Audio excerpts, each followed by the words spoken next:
नमस्कार, दैनिक लोक भारती समाचार पत्र के डिजिटल चैनल लोक भारती डिजिटल में आप सभी दर्शकों का हार्दिक स्वागत है। जैसे कि हम चुनावी चर्चा में अलग अलग विधानसभाओं में जाकर वहां की जनता का हाल और वहां के प्रत्याशियों का हाल जानते हैं, तो आज हम लोग आए हैं गोविंद नगर विधानसभा में।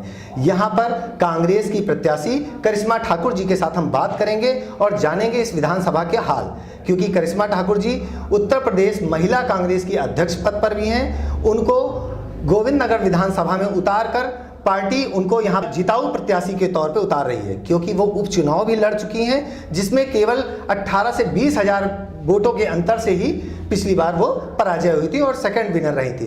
तो जानेंगे, सबसे पहले बहुत बहुत स्वागत है आपका हमारे चैनल। धन्यवाद। जी जी। तो सबसे पहले मैं चाहूँगा कि आप जनता को हमारे परिचय दीजिए अपना। कैसे? करिश्मा ठाकुर हूँ, गोविंद नगर की बेटी हूँ, पूर्वांचल की बहू हूँ और मैंने अपना जो स्कूलिंग है कानपुर के सेंट मेरीज कॉन्वेंट से की। शिक्षा प्राप्त करने दिल्ली विश्वविद्यालय गई, वहाँ से मैंने ग्रेजुएशन किया, लॉ किया और आपकी इस गोविंद नगर की बेटी ने 2013 में दिल्ली विश्वविद्यालय छात्र संघ का चुनाव भी जीता और दिल्ली विश्वविद्यालय छात्र संघ की महामंत्री भी बनी। फिर मैंने अपने 5-6 साल राजनीतिक और सामाजिक जीवन में दिए। NSUI की मैं राष्ट्रीय महासचिव रही और 2019 में प्रियंका जी ने मुझे गोविंद नगर उपचुनाव लड़ने का मौका दिया और मैं धन्यवाद करना चाहूँगी कांग्रेस पार्टी के शीर्ष नेतृत्व का, जिन्होंने पुनः मुझ पर विश्वास जताया है और गोविंद नगर के भाई बहनों के बीच में भेजा है। बहुत बहुत धन्यवाद, इन्होंने अपना परिचय दिया। मतलब राजनीति में आप काफ़ी समय से इन्वॉल्व नहीं है, तो इन्होंने छात्र राजनीति से अपनी शुरुआत करके आज यहाँ पे राजनीति में पहुँची हैं। तो पहला प्रश्न मेरा ये रहेगा कि प्रियंका वाड्रा गांधी जिन्होंने एक स्लोगन दिया है, लड़की हूँ लड़ सकती हूँ, जिसके स्लोगन को देखें सत्य हो रहा है कि आप भी लड़की हैं और आपको लड़ने के लिए उन्होंने तैयार किया है जी। तो आप अपने आप को कैसा महसूस कर रही हैं इस गोविंद नगर विधानसभा में? लड़की हूँ लड़ सकती हूँ में कहाँ तक जाना चाहिए? देखिए, मैं गोविंद नगर की बिटिया हूँ। बहुत लोग आते हैं नेता बनकर, प्रत्याशी बनकर, लेकिन गोविंद नगर के लोगों ने जो अपार प्यार, अपार समर्थन, इतना सम्मान एक बेटी को दिया है, मुझे लगता है कि गोविंद नगर जैसे लोग हर विधानसभा में बेटी को दें।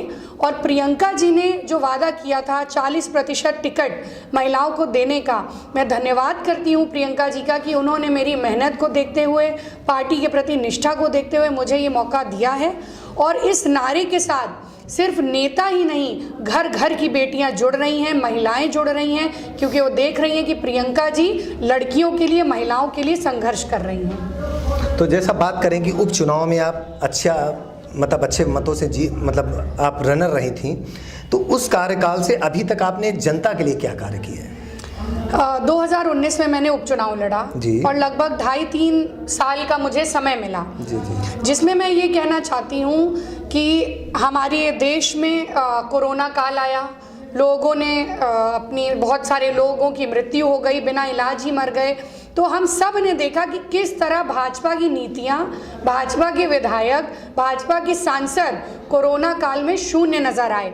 जब लाखों लोग चलकर आ रहे थे, गोविंद नगर की जनता को याद रखना चाहिए कि जब दिल्ली से लोग आ रहे थे, हमारे मजदूर भाई आ रहे थे, तब प्रियंका गांधी जी ने राजस्थान से उन्हें बसें करवाई थी। और ये यही भाजपा सरकार है जिन्होंने उन बसों को यूपी में नहीं आने दिया और हमारे मजदूर भाई बहनों को पैदल चल के आना पड़ा।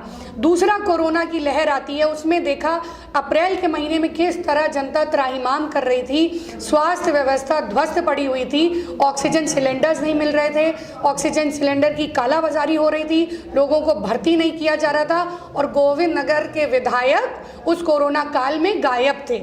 जब जनता फोन करती थी तो फोन स्विच ऑफ बताता था, घर मिलने जाती थी तो लोग कहते थे भाजपा विधायक गायब हैं।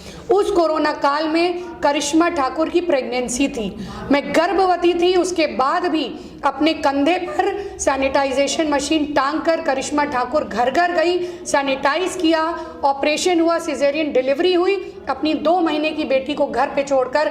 अगर कोई कहता था बिटिया राशन की कमी है तो करिश्मा ठाकुर ने राशन से मदद करी। अगर कोई कहता था हमें भर्ती करा दीजिए तो करिश्मा ठाकुर ने अस्पतालों में भर्ती कराया। तो सेवा भाव जो एक नेता में होना चाहिए, समर्पण होना चाहिए अपनी जनता के लिए, वो करिश्मा में है और कांग्रेस पार्टी में है। देखिए, बहुत अच्छा करिश्मा जी ने बताया कि उन्होंने जनता के साथ में जब वो कोरोना काल जैसा विकट स्थिति थी, तो इन्होंने जनता का साथ दिया है, घर घर गई हैं, उनका सहयोग किया है, तन मन धन से जैसे भी सहयोग हो गया है, और प्रेगनेंसी की स्थिति में जाके सहयोग करना बहुत बड़ा कार्य आपने किया। तो अच्छा, जैसा कि अभी स्थिति है, आपके टक्कर में देखा जाए तो सुरेंद्र मैथानी जी हैं, ठीक है, और भाजपा बोलती है कि महिला सशक्तिकरण का काम किया है, महिलाएं सुरक्षित महसूस कर रही हैं। तो आप एक महिला हैं तो कैसे उस स्लोगन को उनको बताएंगे? देखिए, सब जानते हैं कि उन्नाव में क्या हुआ। एक बेटी के साथ बलात्कार हुआ, उसकी हत्या हुई, और जिसने वो ये किया वो विधायक भाजपा के थे। हाथरस में एक बेटी का बलात्कार किया गया, उसकी हत्या कर दी। वहाँ अगर कोई गया, न्याय की आवाज़ उठाई तो कांग्रेस पार्टी ने उठाई। 5 साल की बच्ची के साथ बलात्कार होता है, हत्या होती है, ये भाजपा सरकार मौन रहती है। बेटी बचाओ बेटी पढ़ाओ का नारा देने वाले ये लोग आज हर कदम पर बेटियों के साथ छलावा कर रहे हैं। नारी सशक्तिकरण तो छोड़िए, ये नारी सुरक्षा देने में भी असफल हैं। बहुत अच्छा बताया आपने। अच्छा, अब प्रियंका गांधी जी ने जैसे एक मैनिफेस्टो दिया जिसमें आप बोल रही युवतियों को स्कूटी देने की बात है, तो उसको कैसे मतलब चरितार्थ होगा वो? अगर सरकार आती है आपकी तो कैसे आप लोग स्कूटी कैसे वितरण करेंगे, क्या है, क्या उसका क्राइटेरिया? देखिए, हम सब जानते हैं कि कोरोना काल में ऑनलाइन क्लासेस हो गई हैं, पढ़ाई ऑनलाइन होती है, और जो छात्राएं हैं, गरीब तबके की भी बेटियां हैं, घर में स्मार्टफोन्स नहीं हैं। तो प्रियंका जी ने कहा कि अगर हमारी सरकार आएगी तो 12वीं की छात्राओं को स्मार्टफोन दिया जाएगा ताकि वो अपनी ऑनलाइन क्लासेस और स्टडीज़ कर सकें। और जो छात्राएं ग्रेजुएट हैं, क्योंकि ग्रेजुएशन के बाद जो युवा है, जो बेटियां नौकरी ढूंढते हैं, और अक्सर पब्लिक ट्रांसपोर्ट के चलते या तो गरीब तबका किराया बचाता है, या बेटियां सुरक्षित फील नहीं करती हैं, पब्लिक ट्रांसपोर्ट में छेड़खानी से डरती हैं, तो ग्रेजुएट छात्राओं को सेलेक्ट करके प्रियंका जी उन बेटियों को स्कूटी देंगी ताकि शिक्षा ग्रहण करने के बाद इस देश की बेटी नौकरी भी करे। तो बहुत अच्छा बताया इन्होंने कि जो युवतियाँ जो पढ़ाई करेंगी उनको कैसे स्कूटी का वितरण किया जाएगा। अच्छा, अभी कल हम देखें स्मृति ईरानी जी का एक ट्वीट आता है जिसमें वो बोलती हैं कि लड़की हूँ लड़ सकती हूँ, जब घर में लड़का है तो वो क्या कर रहा है, तो इस पे क्या टिप्पणी करेंगे? लड़का लड़ा रहा है, लड़का लड़ा है। अगर कोई बहन आगे बढ़ रही है तो भाई उसका साथ दे रहा है, उसके पिता उसका साथ दे रहे हैं, उसके चाचा उसका साथ दे रहे हैं। आज करिश्मा ठाकुर का इंटरव्यू आप ले रहे हैं, आप मेरे भाई हैं, आप मुझे चुनाव लड़ा रहे हैं, आप बढ़ा रहे हैं। तो ये जो छोटी संकुचित मानसिकता स्मृति ईरानी जी की है कि लड़का क्या कर रहा है, मैं पूछना चाहूँगी कि उनकी भी बेटी है, अगर भाई अपनी बहन का साथ देता है तो क्या वो गलत कर रहा है? तो मुझे लगता है कि जितने भी भाई गोविंद नगर के करिश्मा ठाकुर को चुनाव लड़ा रहे हैं वो सम्मान का कार्य कर रहे हैं। हर भाई को राहुल गांधी जी की तरह अपनी बहन को आगे करना चाहिए। बहुत अच्छा बताया कि बहनों को आगे करने का एक उपाय है, लड़के मतलब भाई पीछे और बहन को अपना आगे करके चुनाव लड़ा रहे हैं। अच्छा, आपके गोविंद नगर विधानसभा का चुनावी समीकरण क्या है? मतलब हिंदू, मुस्लिम और जनरल ओबीसी, कैसे आप लोग मतलब किस उस पर चुनाव लड़ रही हैं? धर्म पे या जाति पे कैसे वोट मांग रही हैं? देखिए, ये कांग्रेस पार्टी है जी, ये ना जाति देखती है ना धर्म देखती है।